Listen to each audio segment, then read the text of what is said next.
Ке станале Добрила Кацарска уставен судија.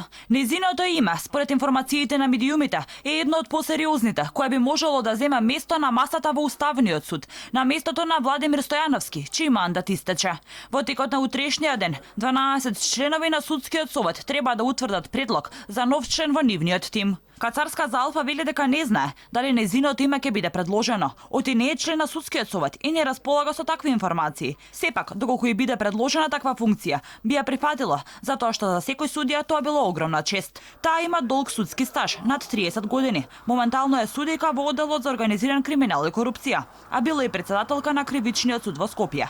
Сепак, името на Кацарска за јавноста стана попознато, откако ги осуди Никола Груевски, Гордана Јанкуловска и Ѓоко Поповски за набавката на Мерцедесот, односно за предметот тенк, како и за пресудените затворски казни на обвинетите за настаните на 27 април. Беше судија и во предметот 300 на СЈО, како и во совотот што го судеше предметот подкуп, во кој беше обвинет Зоран Заев до преквалификација на обвинението.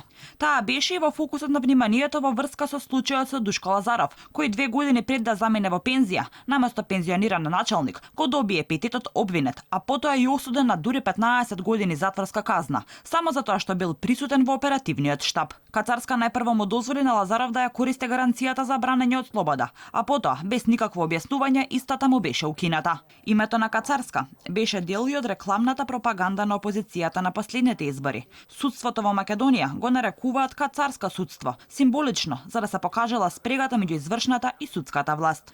Кој ќе биде новиот судија во Уставниот суд и дали тоа ќе биде токму Кацарска, ке се знае откако судскиот совет по претходна координација ке се согласат за одредено име, кое треба да помине на пленарна седница во собранието.